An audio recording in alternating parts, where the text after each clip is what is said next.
सुदामा के विषय में भागवत में क्या लिखा गया? कृष्णस्य सीद सखा कश्चिद ब्राह्मणो ब्रह्मवित्तमः विरक्त इंद्रियार्थेषु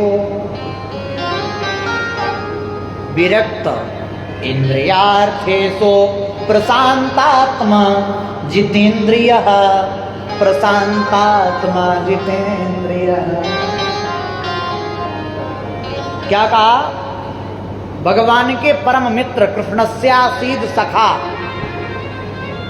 भगवान के परम मित्र और कैसे हैं? ब्राह्मणो ब्रह्मवित्तमा। ब्राह्मण कौन बनता है जानते हो? जन्मना जायते शूद्रः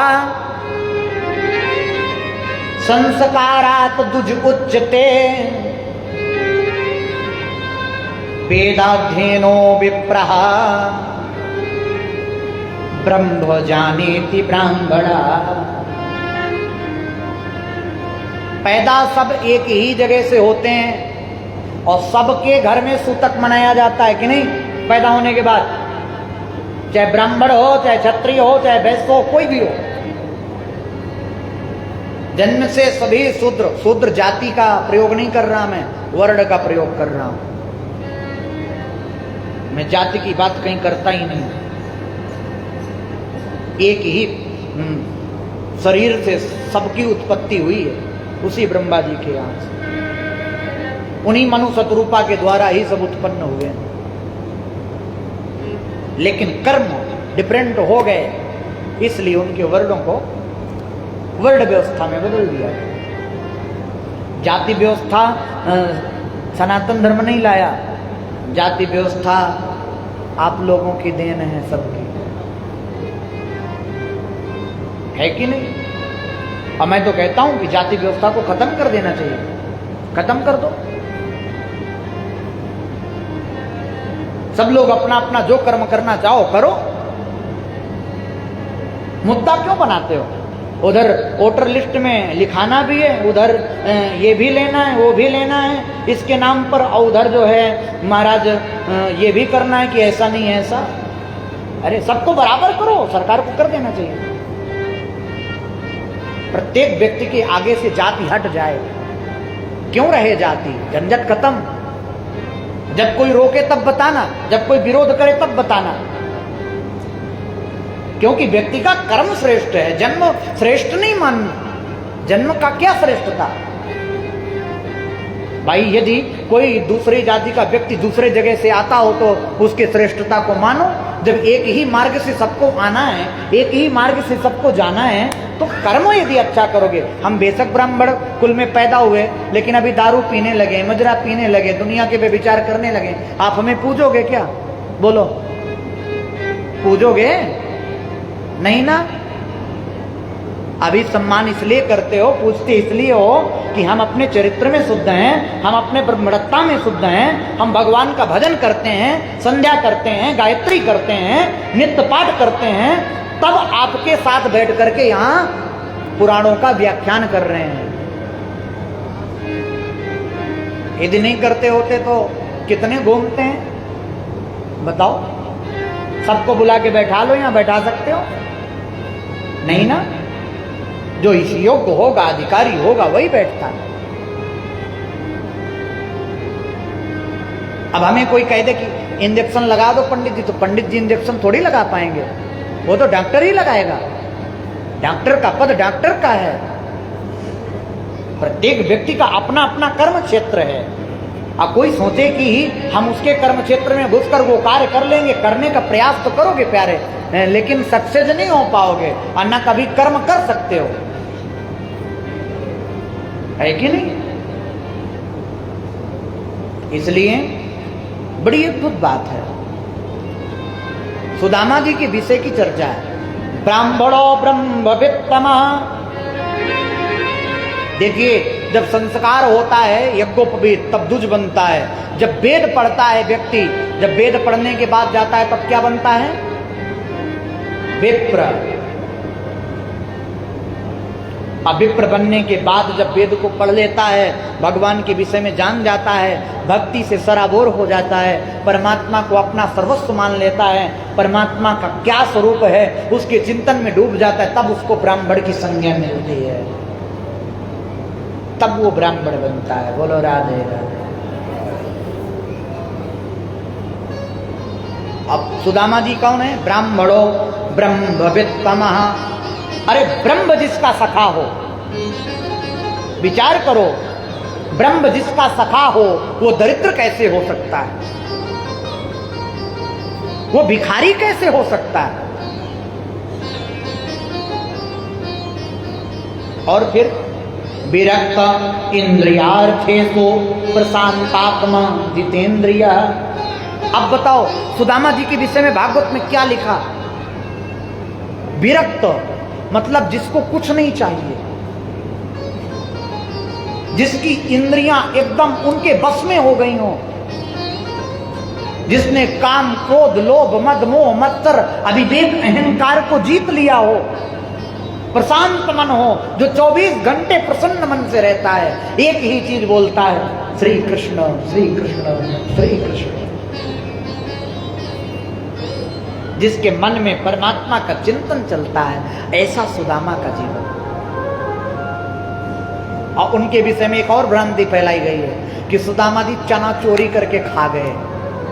देखो लोगों की बात, जो व्यक्ति इतना विरक्त हो कि उसे कुछ चाहिए ही नहीं, जो भगवान से नहीं मांगता, वो चोरी करेगा? सोचो। इसकी कथा है छोटी सी, मैंने सुना है गुरुजनों के द्वारा, ये चना वाली कथा सुनाऊंगा।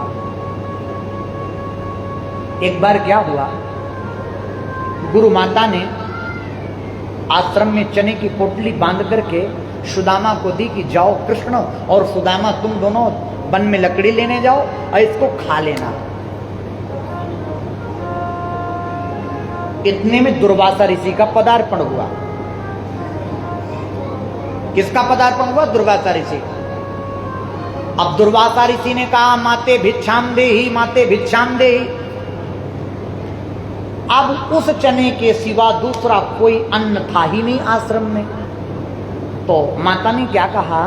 माता ने मना कर दिया, बोले प्रभु क्षमा करना, और इस समय आश्रम में कुछ भी नहीं बचा, कुछ भी नहीं। अब दुर्वासा ऋषि ने दृष्टि डाली, ध्यान लगा करके देखा, और जब दुर्वासा ऋषि ध्यान लगा करके देखते हैं तो देखा कि एक विद्यार्थी के बगल में पोटली दबी हुई है, उसमें इतने चने हैं। तो दुर्वासा ऋषि ने सोचा इस चने से मुझे क्यों नहीं दिया, एक मुट्ठी मुझे भी दे देती।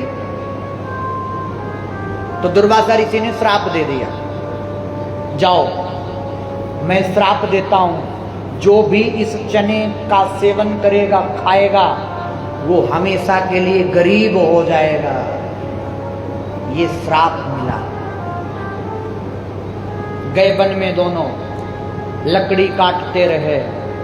लकड़ी काटने के बाद सुदामा जी ने देखा कि भूख लगी है, उस पोटली को खोल करके देखूं, कृष्ण को बुला लूं, और कृष्ण को बुलाने के बाद दोनों लोग बैठ करके खाएंगे। ध्यान देना, एक बात बता दूं आपको, पहली मित्रता कृष्ण ने नहीं निभाई, पहली मित्रता सुदामा ने निभाई। तब कृष्ण जाकर के सुदामा से मित्रता को निभा पाए। सुदामा ने कौन सी मित्रता निभाई जानते हो? सुदामा ने जैसे पोटली खोला और उन्होंने देखा कि ये शापित चने हैं, यदि इनको भगवान खाएंगे तो गरीब हो जाएंगे। सुदामा ने कहा गुरु माता का प्रसाद है, इसको फेंक भी नहीं सकता, भगवान कृष्ण को खिला भी नहीं सकता, इसलिए एक काम करता हूँ, ये चने मैं खा लेता हूँ, मैं गरीब हो जाऊंगा लेकिन अपने मित्र को गरीब नहीं होने दूंगा। यदि भगवान गरीब हो जाएगा तो पूरी दुनिया गरीब हो जाएगी, इसलिए सुदामा ने भगवान कृष्ण को गरीब नहीं होने दिया। ये सुदामा ने मित्रता निभाई। ये मित्रता सुदामा की थी। जीवन भर के लिए गरीब हो गए, लेकिन अपने मित्र को गरीब होने से बचा लिया। ये मित्रता है। धीरज धर्म मित्र अरुणारी, धीरज मित्र अरुणारी, धीरज धर्म मित्र अरुणारी, धीरज मित्र अरुणारी, धीरज धर्म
मित्र मित्र अरुणारी।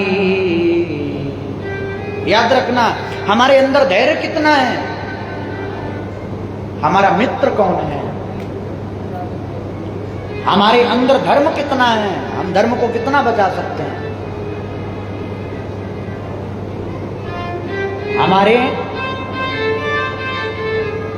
पत्नी कैसी है, नारी कैसी है, इसका वास्तविक परीक्षण केवल और केवल विपत्ति के समय में होती है।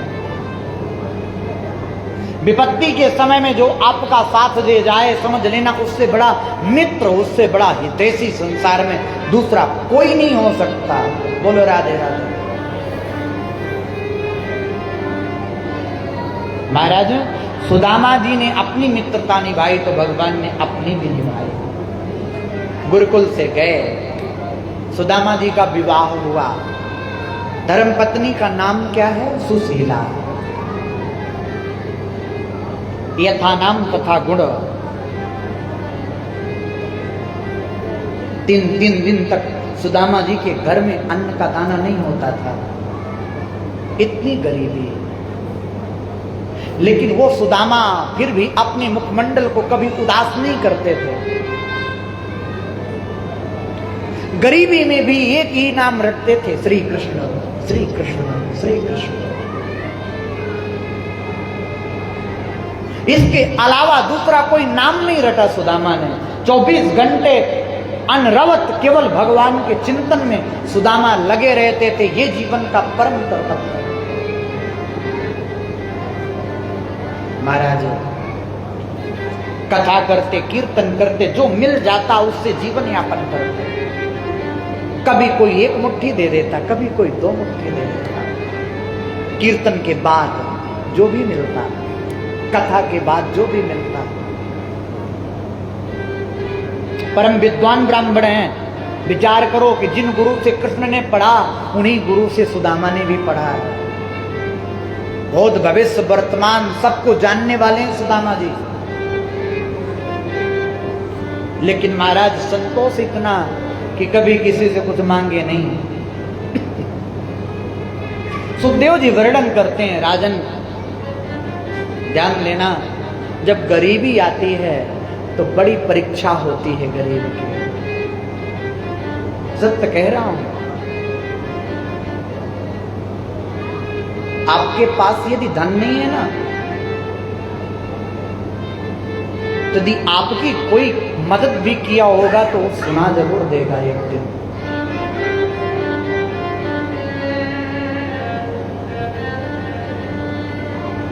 यदि आपके पास धन नहीं है ना, गरीबी है, तो आपको जगह जगह की ठोकर खाना पड़ेगा। कोई आपकी तरफ देखने वाला नहीं।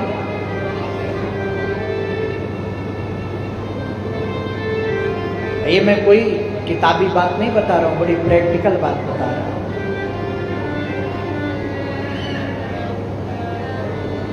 जानते हो,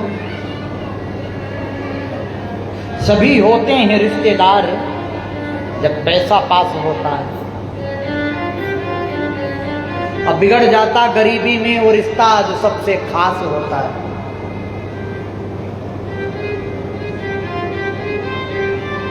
और मान लो आप पर दया करके किसी ने मदद भी कर दी, तो उस बात को बार बार सुनाएगा, बार बार कहेगा, बार बार बोलने का प्रयास करेगा कि मैंने तेरे साथ ऐसा किया है, और वो गरीब व्यक्ति उसके एहसान पर जीवन भर दबा रहेगा।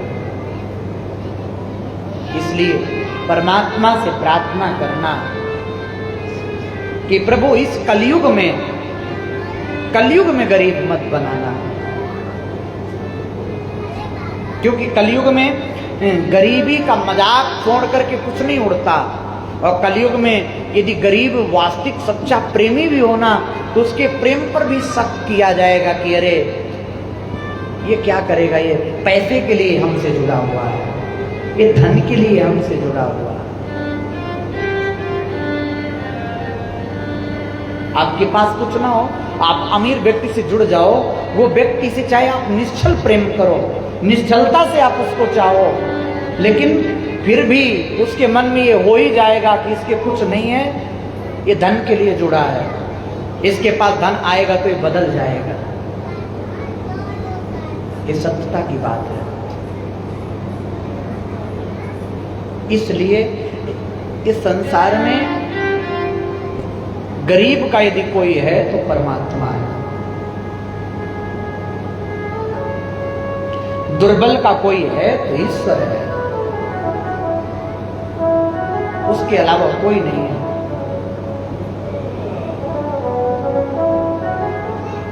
याद रखना, आजकल गरीबों को दान करने के बाद फोटो खिंचाने वाले बहुत पहुंच जाएंगे। यदि आपको 10 रुपए देंगे तो 10 लोग फोटो खिंचा के सोशल मीडिया पर डालेंगे कि आज हमने ये दान कर दिया, आज हमने ये कर दिया, आज हमने इसकी मदद कर दी। और वो गरीब आपका 10 रुपए लेकर के आपकी फोटो के साथ खड़ा हो जाएगा कि भैया 10 रुपए ही सही। ये जीवन का सत्य है। ना तो रिश्तेदार फोन नहीं करते, कहीं ऐसा ना हो कहीं मांग ले कुछ, और आपके पास भरा पड़ा है तो 4 लोग बैठे ही रहेंगे। ये संसार का नियम है, क्या करोगे? गरीब के बालक को बड़ी मेहनत करनी पड़ती है। गरीब के बालक की पढ़ाई लिखाई से लेकर के हर चीज से मेहनत करनी पड़ती है। धन संपत्ति वाला तो अपने बालक को हॉस्टल में भर्ती कर देता है, लेकिन गरीब के बालक को आश्रम में रह करके झाड़ू भी लगाना पड़ता है, पोंछा भी लगाना पड़ता है, बर्तन भी धोना पड़ता है, रोटियां भी बनानी पड़ती हैं। इस विद्या को प्राप्त करने के लिए हमने सब किया है। आश्रम में रहे, झाड़ू लगाए, पोंछा लगाए, बर्तन धोए, जो नहीं करना था सब कुछ किए। कोई उम्र नहीं थी, 5 पढ़कर के घर से चले आए थे, माँ बाप ने भर्ती कर दिया था। पैसा नहीं था, धन नहीं थे, संपत्ति नहीं थी, केवल एक सहारा था, भगवान का। ईश्वर के सिवा कोई सहारा नहीं था। और ईश्वर मिलता गया, हर मोड़ पर उसने हमारा साथ दिया।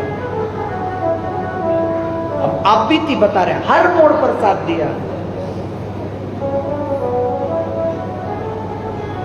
ध्यान देना, जिस मोड़ पर गए परमात्मा उसी मोड़ पर खड़ा रहा। जितनी भी दुख आए, विपत्ति आए, मेरा विश्वास मानना, मेरा गोविंद मेरे साथ हर पल खड़ा रहा। किसी ना किसी रूप में वो मुझे दिखाई दिया, चाहे जिस रूप में आया हो। ये सत्यता की बात है। और मैं झूठ नहीं बोल रहा हूँ, ये जो तबला वादक बैठे हैं ना भैया, ये हमारे बचपन के मित्र हैं, हम साथ में पढ़े हैं। ये तबला बजा रहे हैं, हम कथा कह रहे हैं, साथ में एक ही विद्यालय में पढ़े थे। लेकिन ये दूसरे लाइन में थे, हमें संस्कृत विद्यालय में भर्ती किया गया, आश्रम में रहे, आश्रम आते थे, देखते थे कि क्या क्या करना पड़ता था। लेकिन इतना सुकून है आज कि परमात्मा अपनी भक्ति से जोड़ करके रखा। अब इससे ज्यादा हमें कुछ नहीं चाहिए, कुछ भी नहीं चाहिए। सत्य कह रहे हैं, एक ही चीज मांगते हैं, जन्म जन्मांतर केवल परमात्मा अपनी कथा का अवसर देना। जो सुख इसमें है वो संसार में कहीं नहीं, कहीं भी नहीं। इसी तरह सुदामा है, सुदामा अपने बचपन से लेकर के आज तक दुख उठा रहे हैं, लेकिन भगवान से नहीं कहते कि प्रभु एक काम करो, मेरा भी उद्धार कर दो, मेरा भी काम कर दो, मुझे भी धन दे दो। नहीं मांगते। एक बात और बताऊं, ये दो हाथ वाला क्या मांगेगा? बताओ, ये दो हाथ वाला क्या मांगेगा? दो हाथ वाले की सोच कितनी होगी, कितना मांग लेगा? लेकिन जब हजार हाथ वाला देने पर आता है तो वो हजार हाथों से देता है। ये दो हाथ वाला समेट नहीं पाता, समेट नहीं पाता। इसलिए कुछ मत मांगा करो ईश्वर से, उससे कहो प्रभु जो तुझे अच्छा लगे वो दे दे, जो तेरी मर्जी वो दे दे। और जब वो अपनी मर्जी से देगा तो आप उसको संभाल नहीं पाओगे, कभी भी संभाल नहीं पाओगे। उससे कहा करो तेरी मेहरबानी का है बोझ इतना, जिसे मैं उठाने के काबिल नहीं। तेरी मेहरबानी है मुझे इतना, जिसे मैं उठाने के काबिल नहीं। तेरी मेहरबानी का है मुझे इतना, जिसे मैं उठाने काबिल नहीं। तेरी मेहरबानी का है बोझ इतना, जिसे मैं उठाने के काबिल नहीं। तेरी मेहरबानी का है बोझ इतना, जिसे मैं उठाने के काबिल नहीं। मैं आ तो गया मगर जानता हूँ, मैं आ तो गया मगर जानता हूँ, मैं आ तो गया मगर जानता हूँ, मैं आ तो गया मगर जानता तेरे दर आने के काबिल नहीं, तेरे दर पे आने के काबिल नहीं।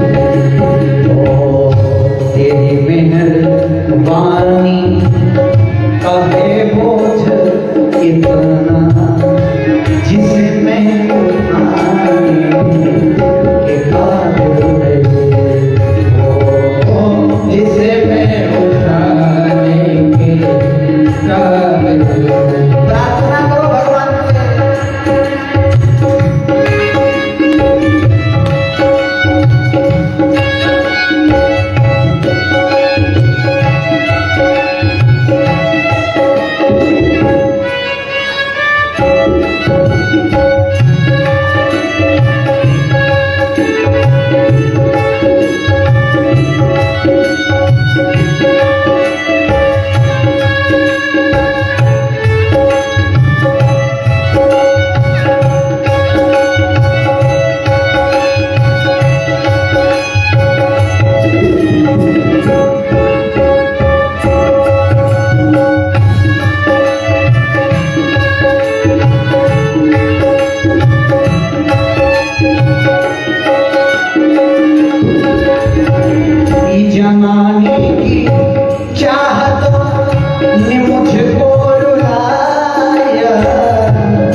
गुनहगार हूँ मैं, वफादार तेरा गुनहगार हूँ मैं, तुम्हें मोह दिखाने के काबिल नहीं हो, तुम्हें मोह दिखाने के काबिल नहीं हो, तेरी मेहरबानी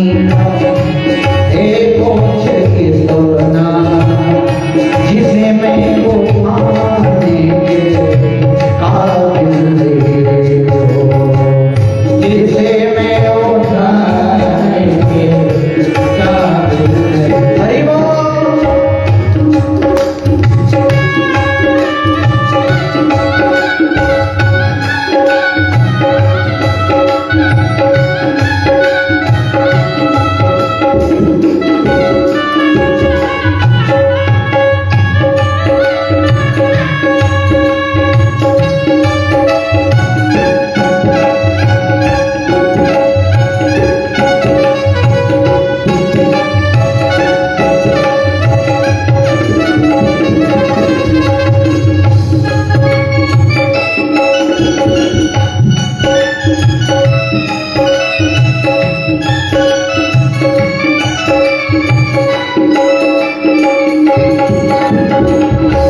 माना कि दाता हो तुम तो जहां के, ये माना कि दाता हो तुम तो जहां के, मगर कैसे झोली फैलाऊं मैं आके, मगर कैसे झोली फैलाऊं मैं आके, मगर कैसे झोली फैलाऊं मैं आके, मगर कैसे झोली फैलाऊं मैं आके, जो पहले दिया है वही कम नहीं है, जो पहले दिया है वही कम नहीं है, उसी को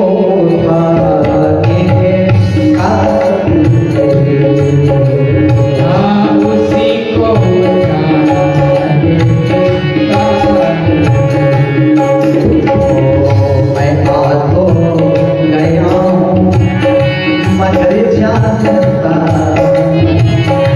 तेरे दर पे आने के काबिल नहीं हो, तेरे दर पे आने के काबिल नहीं हो।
कर्जदार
तेरी मेहरबानी का है वो जी तुम्हें। सुदामा जी कहते हैं अभी भी कि प्रभु आज भी तेरी मेहरबानी है, तेरी मेहरबानी के बिना कुछ संभव नहीं है। बड़ी गरीबी है। एक दिन की बात हुई, सुदामा जी के घर में एक चावल का दाना मिला बटलोई में, और चावल का दाना सुदामा जी ने लेकर के उसको क्या किया, भोग लगा दिया ठाकुर जी की, और कहा हे गोपाल आज मेरे पास केवल इतनी ही संपत्ति है और ये मेरी पूरी संपत्ति है। एक काम करना प्रभु, आप इसको स्वीकार करो। भगवान ने उसको स्वीकार कर दिया। सुशीला ने कहा एक बात बताओ, आपका कभी श्याम सुंदर से मिलने का मन नहीं होता? सुदामा जी कहते हैं मैं तो रोज मिलता हूं। अच्छा रोज मिलते हो? हाँ। बोले आप द्वारिका चले जाओ, उनसे मिल आओ, आपके बचपन के मित्र हैं। सुदामा जी ने कहा देखो देवी जाने का तो मन है, लेकिन कुछ जगह ऐसी होती हैं जहां पर व्यक्ति को खाली हाथ नहीं जाना चाहिए। बेटी के यहां जाते हैं खाली हाथ नहीं जाना।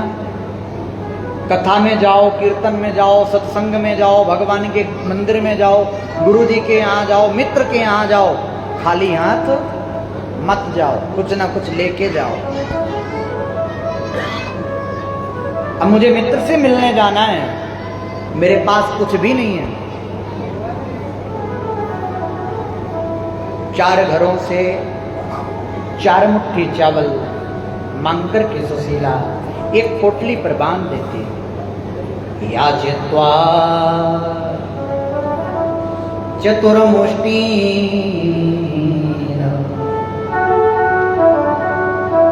विप्रान प्रथुक तंडुला,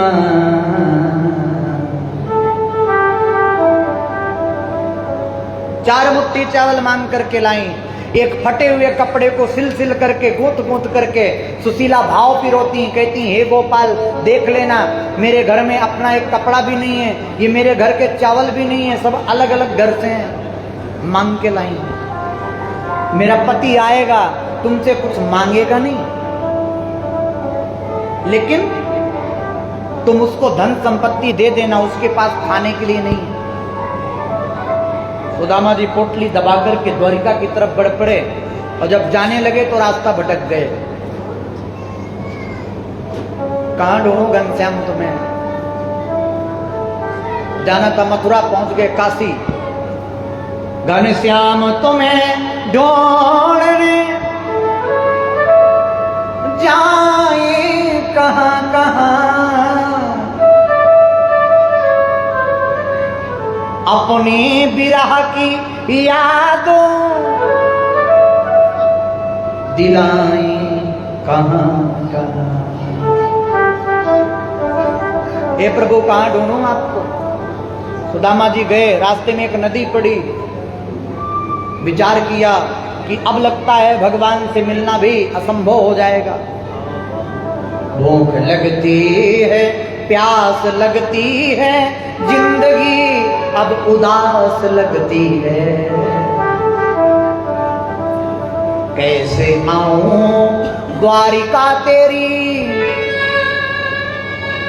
आस भी अब निराश लगती है। हे प्रभु इस नदी से पार कैसे हूं? आपको बुलाना हो तो बुलाओ, ना बुलाना हो तो ना बुलाओ। भगवान केवट बन के आ गए। भगवान ने कहा कोई पार जाएगा, कोई पार जाएगा? सुदामा जी ने कहा हाँ हम जाएंगे। भगवान कहते हैं जो केवट के रूप में आए हैं, भगवान कहते हैं कुछ दान दक्षिणा है पंडित जी। बोले भाई देख मेरे पास कुछ नहीं है, तुझे ऐसे ही पार लगाना हो फ्री में तो लगा दे, नहीं तो मैं तो खड़ा ही हूं। भगवान ने कहा ठीक है, एक काम करना, आप हमें भजन सुना देना और हम क्या करेंगे, हम आपको पार उतार देंगे। अब सुदामा जी भजन सुनाते हैं और भगवान प्रसन्न होते हैं। भगवान को क्या कहना, भगवान तो भजन के बड़े प्रेमी। सुदामा जी को पार लगा दिया। अब सुदामा जी को पार लगाने के बाद महाराज जानते हो भगवान से पूछा कितनी दूर द्वारिका है। भगवान ने कहा आपकी दशा देखते हुए लगता है कि 15 दिन लग जाएंगे। सुदामा जी ने आधी धोती लिटा के बिछा ली और आधी ओढ़ ली और वहीं लेट गए। कह दिया तुझे बुलाना हो बुला लेना, ना बुलाना हो ना बुलाना, अब मैं इसके आगे एक पग नहीं चलूंगा। बोलो राधे राधे। और जब सुदामा जी की नींद खुली तो द्वारिका में खुली। सुदामा जी की नींद खुलते ही द्वारिका में जय श्री कृष्ण जय श्री कृष्ण। द्वारपालों के पास गए और कहा कोई घनश्याम से कह दो तुम्हारा मित्र आया।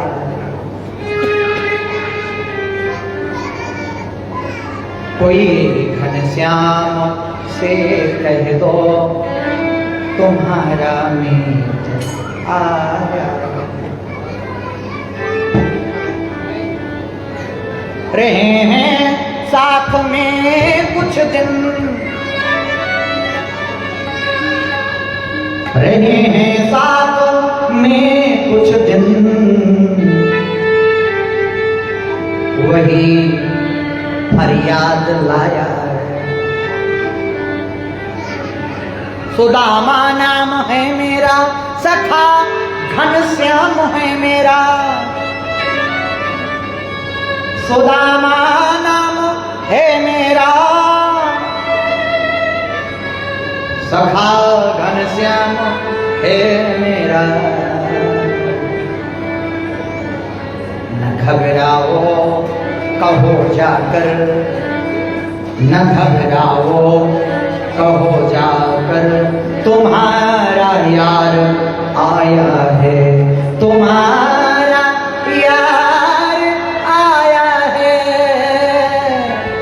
अरे द्वारपालों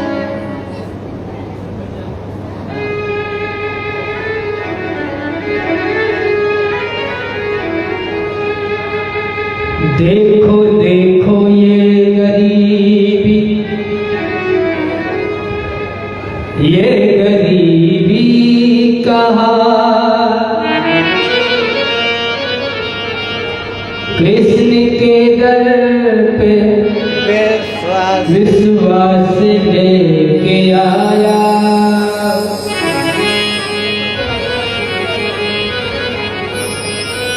मेरे बचपन का यार है मेरा श्याम, यही सोच कर मैं आस लेके आया हूँ। अरे द्वारपालो कन्हैया से कह दो, अरे द्वारपालो कन्हैया से कह दो कि मिलने सखा कन्हैया गया।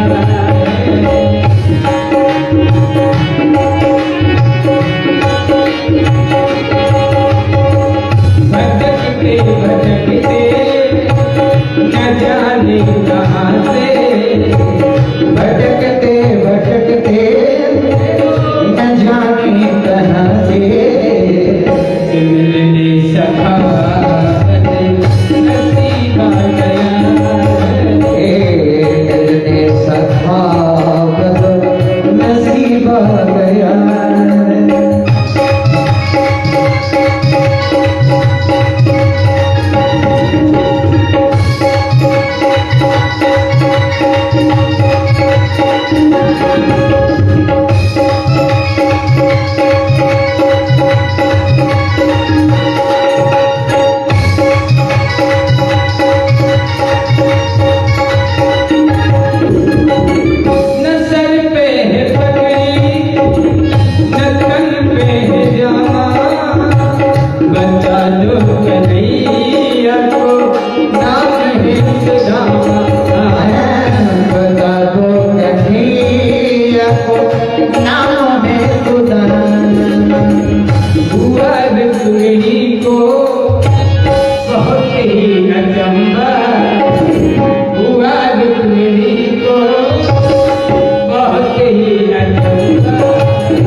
अचंबा हुआ रुक्मिणी को हुआ भी अचंबा मेहमान के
द्वारपाल ने भगवान से बताया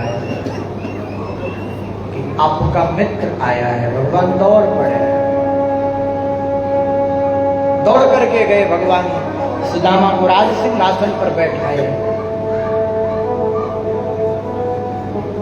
शीश पगा न जगा तन पे, शीश पगा न जगा तन पे,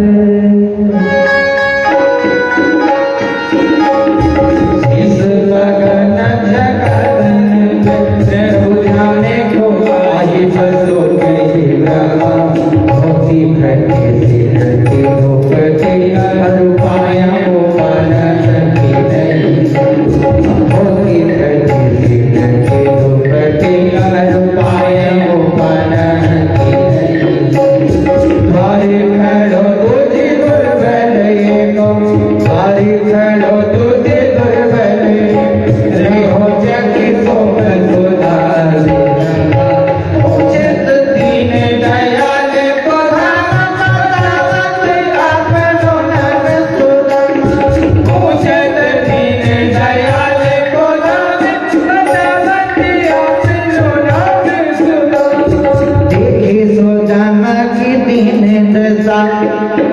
सुदामा की दीन दशा करुणा करके करुणा पानी पराते को हाथ छुओ नहीं नैनन के जल से बस होए पानी पराते को हाथ छुओ नहीं नैनन के जल से बस हो। भगवान ने अपने आंसुओं से सुदामा जी के चरण धोए। जब दो मित्र आपस में मिलते हैं तो वार्तालाप होती है। भगवान ने पूछा, सुदामा तुमने विवाह किया कि नहीं किया? सुदामा जी ने कहा, हाँ कन्हैया, भगवान की इच्छा थी तो हो गई। यदि तुमने विवाह किया है सुदामा, तो भाभी जी ने मेरे लिए जरूर कुछ भेजा होगा। बताओ भाभी जी ने मेरे लिए क्या भेजा है? जो भी भेजा हो तुम मुझे दे दो। सुदामा जी कहते हैं कि वो बात बाद में कर लेना, पहले बचपन की बात कर लेते हैं। सुदामा जी को संकोच हुआ,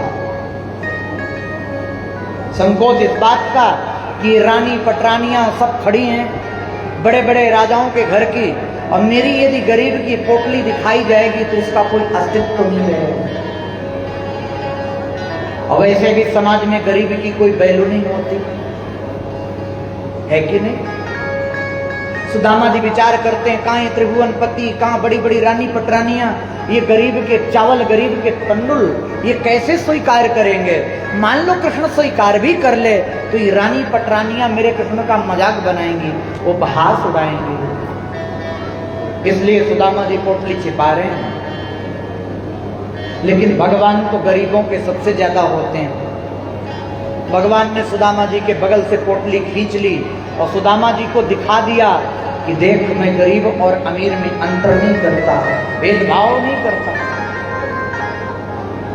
और महाराज सुदामा जी ने क्या किया? बड़ी अद्भुत बात। जैसे ही पोटली ली, भगवान ने एक मुट्ठी चावल के दाने खाए, और एक मुट्ठी चावल के दाने खाते ही सुदामा जी को एक लोक प्रदान कर दिया। दूसरी मुट्ठी चावल के दाने खाए, दूसरी मुट्ठी में 2 लोक प्रदान कर दिया। और तीसरी मुट्ठी चावल के दाने जब खाने लगे तो रुक्मणी जी ने हाथ पकड़ लिया और इशारों में बात करने लगी, कहने लगी कि बड़ा बरस रहे हो ब्राह्मण पर, सब लुटा दोगे क्या? भगवान ने कहा, वो चावल का दाना याद करो रुक्मणी, जो सुदामा के पास सारी संपत्ति थी और उसने सारी संपत्ति हमें दान में दे दी, सारी संपत्ति लुटा दी, तब तो उसने संकोच नहीं किया। आज मैं भी अपनी संपत्ति लुटा दूं, मैं सुदामा बन जाऊं, वो कृष्ण बन जाए, तब तो मैं उसकी बराबरी कर पाऊंगा, नहीं तो मैं सुदामा की बराबरी कभी जीवन में कर नहीं पाऊंगा। बोलो भक्तवत्सल भगवान की जय। सुदामा जी ने कुछ मांगा नहीं, भगवान ने सुदामा जी को कुछ दिया नहीं। सुशीला ने मांगा था, सुशीला को 2 लोक दे दिए, और सुदामा जी जैसे आए थे वैसे चले गए। देखा तो झोपड़ी की जगह महल खड़े। सुशीला आई निकल करके, सुदामा पहचान ही नहीं पाए कि मेरी पत्नी है। जाने लगे, बोले कोई सेठ आया होगा, मेरी झोपड़ी गिरा के महल खड़ा कर लिया। सुशीला चरणों में गिरी, प्रभु मैं ही आपकी पत्नी हूँ। बोले तुम इतनी सुंदर हो गई, ये महल किसका है? बोले भगवान ने दिया है, हमारा ही। सुदामा जी ने कहा, तुझे महल चाहिए था, तू महल में रहे, मुझे भक्ति चाहिए थी, दर्शन चाहिए था, मुझे दर्शन हुआ। भगवान को फिर आना पड़ा, समझाना पड़ा सुदामा को कि सुदामा तुम निश्चित रूप से इस भोग को भोगो और अंत में तुम्हें मेरी भक्ति ही प्राप्त होगी, मेरा धाम ही प्राप्त होगा। प्रेम से बोलो भक्तवत्सल भगवान की जय। बड़ा अद्भुत चरितार्थ सुनाया। आगे की कथा सुनाते हैं आचार्य शुभदेव। यदुवंशियों का बहुत बड़ा परिवार था। एक दिन भगवान अपनी सभा में बैठकर उपदेश दे रहे थे, कह रहे थे कि सुनो, कभी भी साधुओं की निंदा न करना, कभी भी ब्राह्मणों की निंदा न करना। जो साधु की निंदा करता है, ब्राह्मणों की निंदा करता है, वो मुझे प्रिय नहीं है। रूप यौवन संपन्न प्रभुत्तम अविवेकिता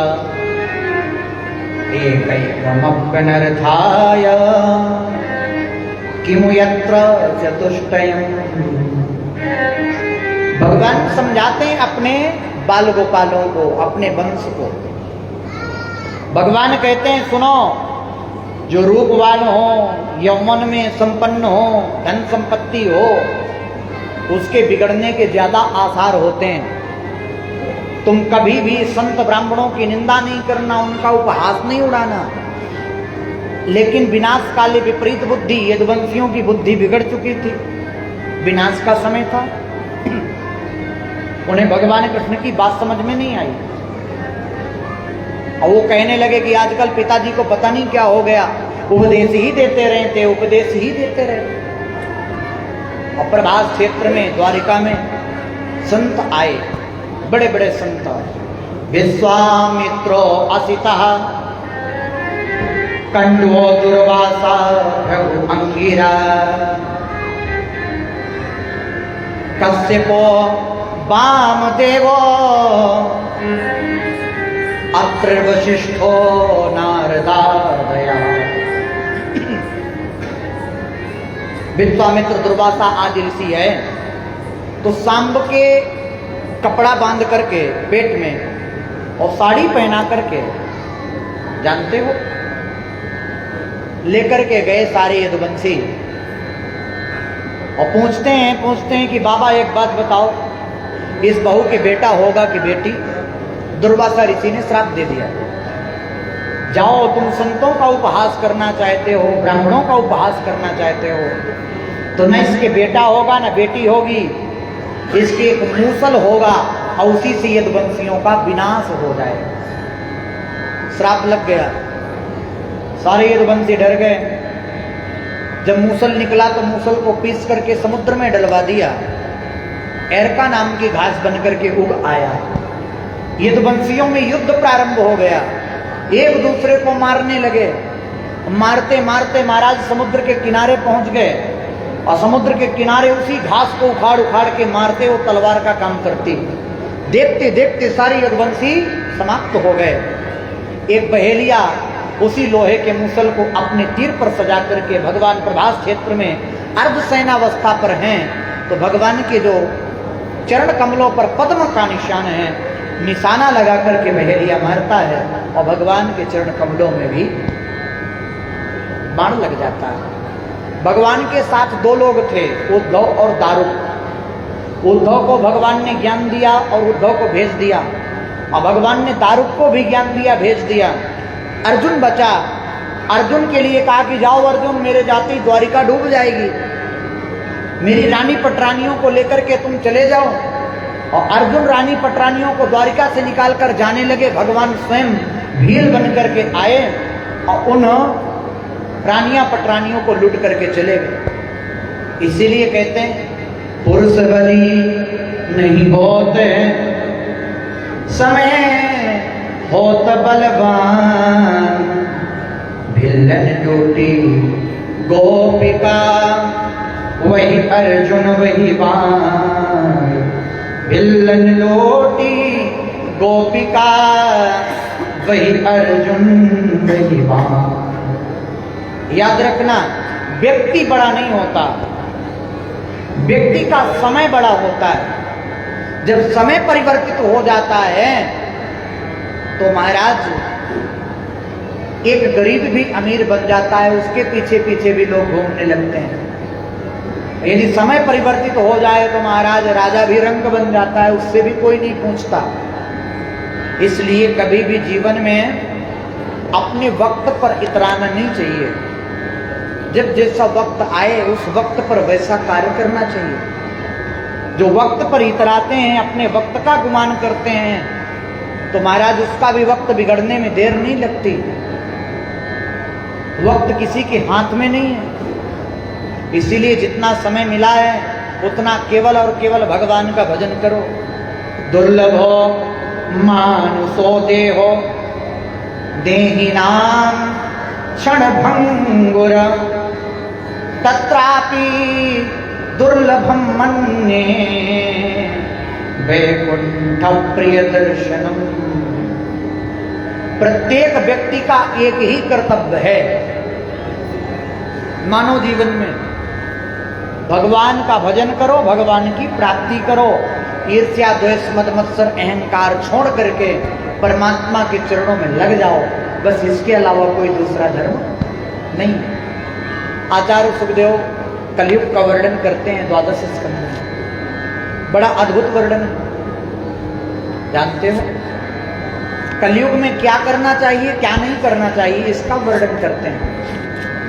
ये कलिकाल है, इस कलिकाल में सिर्फ एक ही काम करना है। जब भी परमात्मा के लिए समय मिले, समय निकाल करके बैठ जाना है।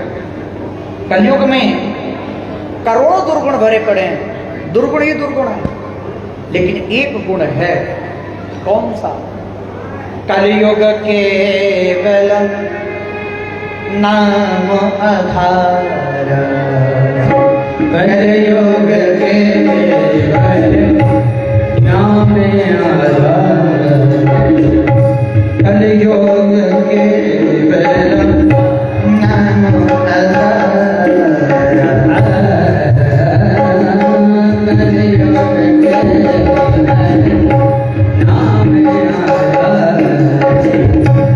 कलयुग नाम आधार, कलयुग केवल नाम आधार, सुमिर सुमिर ऊपर की पार, सुमिर सुमिर होते नहीं पार, ओ सुमिर सुमिर ऊपर की पार। नरे होते नहीं पार, नरे होते नहीं पार, कलयुग केवल हरि गुण गान, कलयुग केवल हरि गुण गान, कलयुग केवल हरि गुण गान, कलयुग केवल हरि गुण गान, सुमिर वही सुमिरत नर पावन प्रभु धार, सुमिरत नर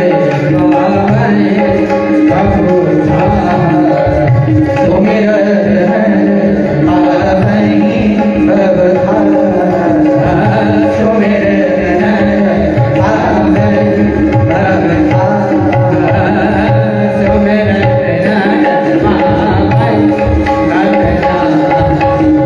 सुमिरत नर पावन प्रभु धार।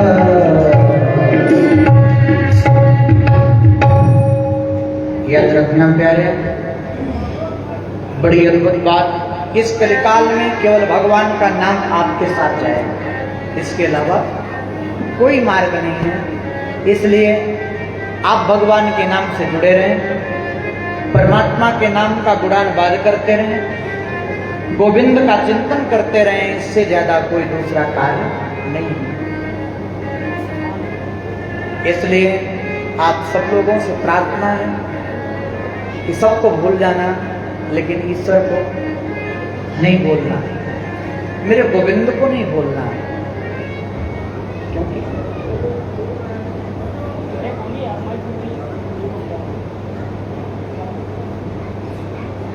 अभी हम लोग के बीच नगर पालिका उपाध्यक्ष प्रवीण शर्मा टोली जी आए हैं, जिसे आशीर्वाद देना चाहते हैं। बहुत बहुत आभार। आए आइए।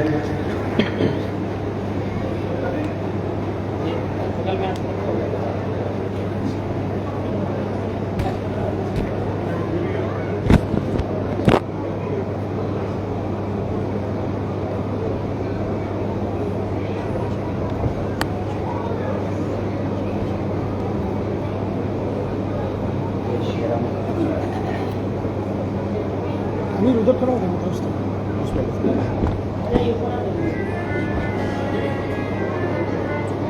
आपके नगर पालिका के अध्यक्ष उपाध्यक्ष जी हमारे बीच में पधारे हैं और इस व्यासपीठ से उनके लिए बड़ी मंगल कामना शुभाशीष।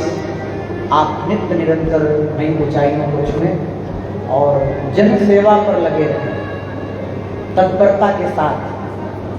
जिस तरह आपका व्यक्तित्व है, बड़े सुंदर व्यक्तित्व के हैं आप, बड़े अद्भुत व्यक्तित्व के धनी हैं। तो आप सब लोग ताली बजा करके आपके बीच में आए, स्वागत करें और ईश्वर से प्रार्थना है हमारी कि आपके जीवन में हमेशा सुख संपत्ति जो है वो बना रहे और समाज की सेवा करते रहें, दीनहीन की सेवा करते रहें। बोलो भक्तवत्सल भगवान की जय। आइए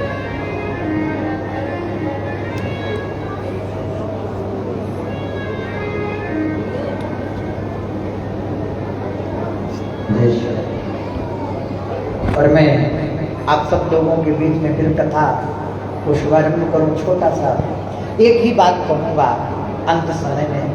आप कुछ बनना चाहे ना बनना, लेकिन इंसान बन जाना। बन सकते हो। आप लोग सोचते होंगे अभी भी तो इंसान ही है महाराज जी, है ना, लेकिन इंसान की परिभाषा बड़ी अद्भुत है। जानते हो क्या करना है? अब आप अपने आप से सोचना, किसी के काम जो आए उसे इंसान कहते हैं, पराया दर्द अपनाए। आज व्यक्ति के पास सब कुछ है लेकिन इंसानियत नहीं है। अच्छा, इंसानियत आती भी है तो दिखावे के लिए आती है। कभी कभी मदद करने वाला मदद करेगा लेकिन दिखावे के लिए करेगा, नाम हो जाए संसार में मेरा। ऐसे लोग भी पड़े हैं संसार में। लेकिन शुद्ध इंसानियत क्या है? किसी के काम जो आए उसे इंसान कहते हैं, पराया दर्द अपनाए उसे इंसान कहते हैं। कभी सुख है कभी दुख है, इसी का नाम जीवन है। कभी सुख है कभी दुख है, इसी का नाम जीवन है। कभी धनवान है इतना, कभी धनवान है इतना, कभी इंसान निर्धन है।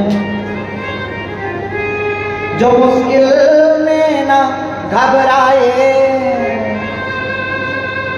उसे इंसान कहते हैं, पराया दर्द अपनाए उसे इंसान कहते हैं। और सुनो, बड़े ध्यान से इन पंक्तियों को सुनना, मन न भटकाना इधर उधर। कहते हैं कोई जीता है हंस हंस कर, कोई जीता है रो रो कर। कोई जीता है हंस हंस कर, कोई जीता है रो रो कर।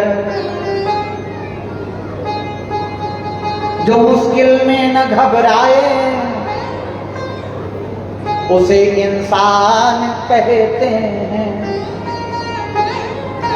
ये दुनिया एक उलझन है,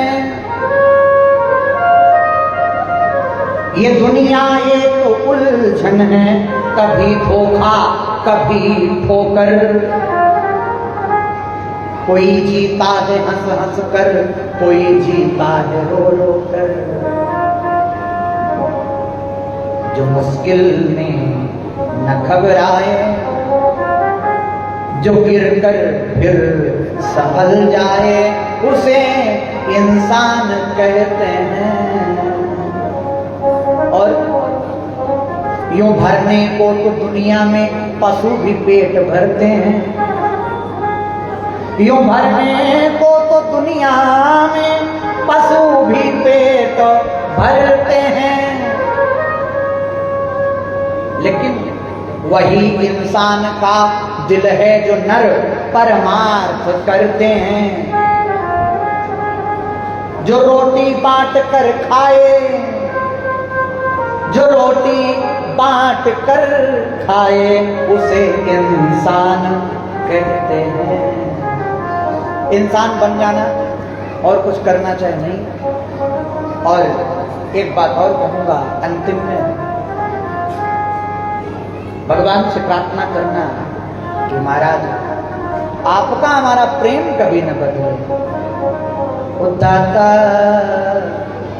तेरा मेरा प्यार कभी न बदले, दाता तेरा मेरा प्यार कभी न बदले, दाता तेरा मेरा प्यार कभी न बदले, दाता तेरा मेरा प्यार कभी न बदले, दाता तेरा मेरा प्यार कभी न बदले, दाता तेरा व्यवहार कभी न बदले,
मन का ये तार कभी न बदले, मन से मन का ये तार कभी न बदले। दाता तेरा मेरा प्यार कभी न बदले, दाता तेरा मेरा प्यार कभी न बदले। दाता मेरा ये भी प्यार कभी न बदले, दाता मेरा ये भी प्यार कभी न बदले। ओ दाता तेरा मेरा प्यार कभी न बदले, दाता तेरा मेरा प्यार कभी न बदले, दाता तेरा मेरा प्यार कभी न बदले, दाता तेरा मेरा प्यार कभी न बदले। आप लोगों ने 7 दिन कथा सुनी,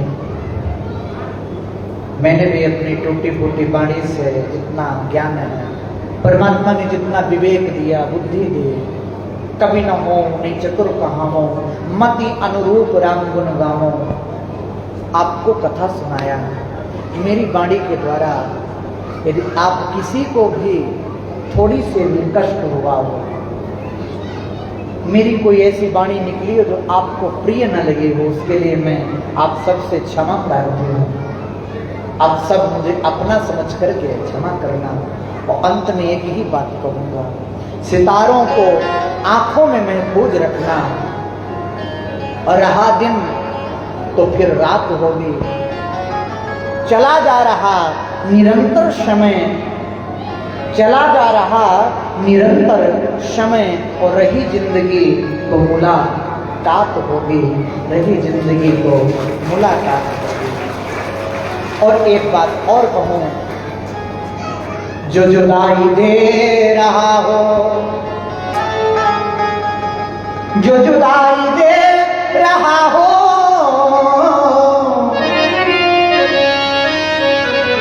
उस गम को याद रखना। मैं तुम्हारा हूँ यकीनन, मैं तुम्हारा हूँ यकीनन, मेरा एतबार करना। मुझे अपने दुश्मनों में ना शुमार करना, मुझे अपने दुश्मनों में ना शुमार करना। और कभी लौट आऊं शायद, मेरा इंतजार करना। कभी लौट आऊं शायद, मेरा इंतजार करना। आप सब लोग प्रसन्न रहें, स्वस्थ रहें, आपके जीवन में सुख संपत्ति हमेशा बनी रहे, मैं यही व्यासपीठ से आप सबके लिए मंगल कामना करता हूँ। और इसी के साथ अपनी वाणी को विराम देता हूँ। प्रेम से बोलो भक्तवत्सल भगवान की जय।